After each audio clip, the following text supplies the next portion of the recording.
हरि नाम का सुमिरन। रामलाल गांव का एक बहुत ही बड़ा जमींदार सेठ था।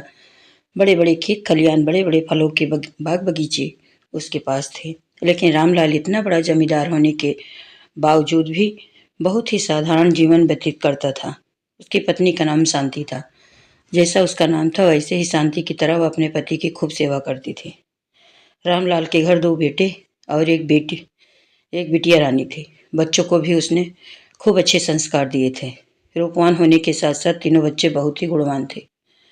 रामलाल को बचपन से ही उसकी माँ ने गले में कंठी माला और हाथ में झोली माला देकर उसकी महत्ता को समझा दिया था। रामलाल बचपन से ही उसकी माँ ने गले में कंठी माला और हाथ में झोली माला देकर उसकी महत्ता को बता दिया था। रामलाल बचपन से ही झोली माला से महामंत्र का निरंतर जाप करता रहता था। माँ के गुजर जाने के बाद उसका साथ उसकी पत्नी ने खूब निभाया। पत्नी भी खूब संस्कारी थी। घर में इतना धन होने के बावजूद भी रामलाल और उसकी पत्नी बहुत ही साधारण जीवन व्यतीत करते थे। रामलाल की पत्नी अपने हाथों से अपने पति के वस्त्रों को धोती, ठाकुर जी और अपने पति बच्चों के लिए खुद भोजन तैयार करती। घर में नौकर चाकरों की कोई कमी नहीं थी, लेकिन फिर भी रामलाल की पत्नी अपने बच्चों और पति का काम खुद ही करती थी।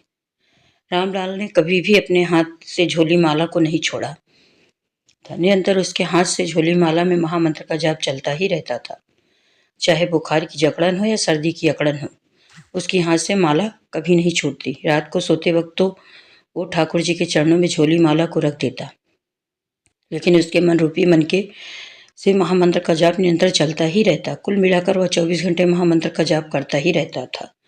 लगातार महामंत्र का जाप करने से उस माला के मन को पर स्वयं राधा कृष्ण के नाम का आवरण चढ़ चुका था। एकादशी व्रत करना रामलाल और शांति के नियम में शामिल था और द्वादशी के दिन वह दूर दूर से ब्राह्मणों को बुलाकर उनको भोजन करवाता और खूब दान दक्षिणा देता। इतना दान देने के बावजूद भी वह खुद एक साधारण सी धोती कुर्ता पहनता था और उसकी पत्नी भी सूती साड़ी ही पहनती। कुल मिलाकर वह बहुत ही साधारण जीवन व्यतीत करते थे। ठाकुर जी का खूब नाम लेते थे। देखते ही देखते कब बच्चे बड़े हो गए, रामलाल को पता ही नहीं चला। अब उसकी बेटी जवान हो चुकी थी और एक बहुत अच्छे घर से उसका रिश्ता तय हो गया। शादी का दिन भी तय हो गया। ठाकुर जी की कृपा से शादी बहुत अच्छी तरह से संपन्न हो गई। उसकी बेटी घर से विदा हो गई। रामलाल कभी भी अपनी झोली माला को इधर उधर न रखकर ठाकुर जी के चरणों में हमेशा रखता था। लेकिन बेटी की शादी में इतना उलझ गया कि उसको याद ही नहीं रहा कि रात को सोते समय उसकी झोली माला उसके कुर्ते की जेब में रह गई है। सुबह 4 बजे उठकर उसकी पत्नी, जो कि रोज नदी में स्नान करने जाती थी, और साथ में ही अपने और अपने पति के कपड़ों को भी धो कर आती थी। कुर्ता और धोती लेकर शांति नदी किनारे धोने के लिए चली गई। कुर्ते को उसने एक पत्थर पर रखकर जैसे ही धोना शुरू किया, धोते धोते उसको महामंत्र के जाप की आवाज आने लगी। रामलाल की पत्नी एकदम से घबरा गई कि सुबह सुबह महामंत्र का जाप नदी किनारे कौन कर रहा है।